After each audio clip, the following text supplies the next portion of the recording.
Hello everyone, मैं राजेश भंडारी आप सबका स्वागत करता हूँ अपने चैनल इलेक्ट्रिकल अड्डा में। जैसा आप लोगों को पता है कि हमने क्लास 12 का जो है यूनिट फर्स्ट जो है वो स्टार्ट कर ली है। ठीक है, तो यूनिट फर्स्ट में हमारा जो नेक्स्ट टॉपिक है विद्युत बल की गुरुत्वाकर्षण बल से तुलना।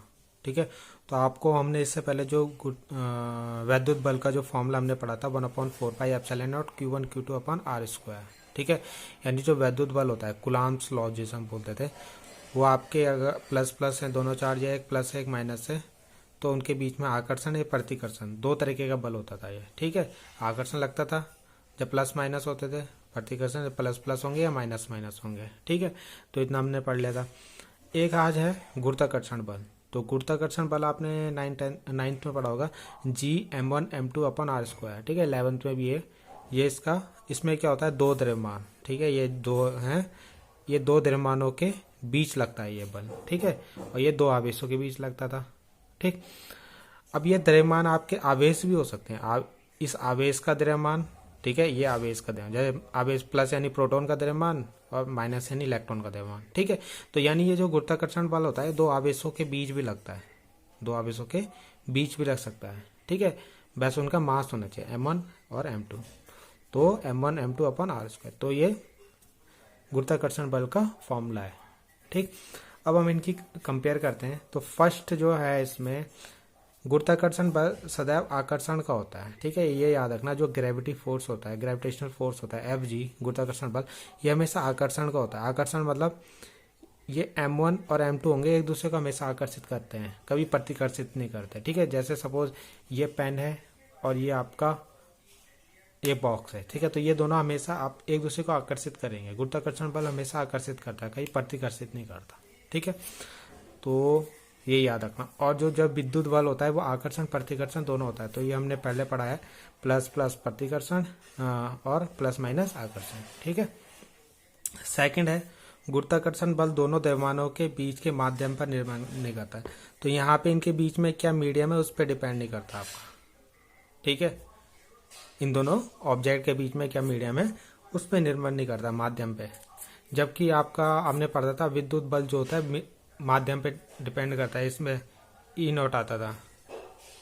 ठीक है, तो ये जो है आपका एप्सिलॉन नॉट, ये क्या है आपका माध्यम है। ठीक है, तो ये दो माध्यमों के बीच में निर्भर करता था। तो यहाँ पे हमने माध्यम वायु लिया है। ठीक है, ई नॉट हमारा वैक्यूम है, माध्यम उसके लिए लेते थे, एयर के लिए। ठीक है, तीसरा जो है वैद्युत बल गुरुत्वाकर्षण बल की अपेक्षा बहुत अधिक प्रबल होते हैं। ठीक है, तो जो ये Fe होता है आपका, ये ग्रेटर देन होता है किससे, Fg से, गुरुत्वाकर्षण बल से हमेशा ज्यादा होता है। ठीक है, तो ये आपको याद रखना है।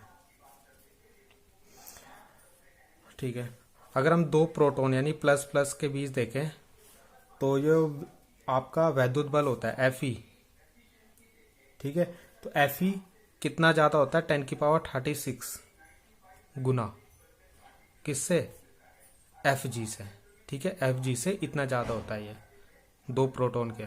ठीक है, दो प्रोटॉन के बीच में जो वैद्युत बल लगता है यानी प्लस प्लस के बीच में जो फोर्स लगता है प्रतिकर्षण, वो इतना गुना ज्यादा होता है। ठीक है, और जबकि दो इलेक्ट्रॉनों के बीच में लगेगा वो आपका 10⁻43 गुना ज्यादा होता है। तो इतना ज्यादा होगा किससे, आपका गुरुत्वाकर्षण बल से। ठीक है, तो वैद्युत बल आपका इतना ज्यादा होता है।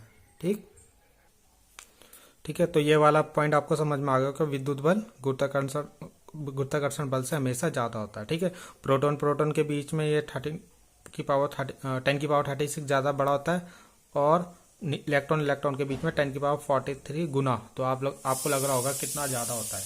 ठीक है, तो नेक्स्ट पॉइंट देखते हैं। नेक्स्ट पॉइंट है दोनों नियमों में बल केंद्रीय बल है। ठीक है, तथा हमेशा दोनों वस्तुओं के केंद्र को जोड़ने वाली लाइन में लगता है। ठीक है, तो आपको जो लगता होगा दोनों ये जो दोनों फोर्स लग रहे हैं केंद्रीय बल, यानी इस ऑब्जेक्ट के केंद्र पे और आवेशों के केंद्रों के बीच में लगता है हमेशा, और हमेशा इस जो ये दो केंद्रों को जो मिला रही है लाइन उस पे लगता है। ठीक है, जैसे ये इसका केंद्र और इसका केंद्र, तो इन दोनों केंद्रों पे ही ये लाइन जो होती है इस पे ही ये फोर्स लगता है आपका। ठीक है, नेक्स्ट पॉइंट जो है आपका, दोनों नियम दूरी के व्युत्क्रम नियम का पालन करते हैं। तो आपको लग रहा है, ठीक है, तो इनके बीच की दूरी जितनी ज़्यादा होगी फोर्स उतना कम होगा, और जितनी कम होगी फोर्स उतना ज़्यादा लगेगा, ठीक है। तो जितनी ज़्यादा इनके बीच की दूरी होगी फोर्स उतना कम लगेगा। इसमें भी ज़्यादा होगी, आर जो है इनके बीच की डिस्टेंस है, तो ये ज़्यादा होगा तो फोर्स कम होगा, ठीक है। और आर कम होगा तो फोर्स बढ़ जाएगा। तो जितना ये दो ऑब्जेक्ट पास पास होंगे फोर्स उतना ज़्यादा लगेगा दोनों में, ठीक है, चाहे गुरुत्वाकर्षण बल हो चाहे वैद्युत बल हो। तो ये जो 5th पॉइंट है ये वही बोलता है कि दोनों दूरी के व्युत्क्रम नियम का पालन करते हैं, ठीक है। तो आई होप आपको ये समझ में आ गया होगा। ये 5 पॉइंट आपको याद रखना है इसमें। Thank you.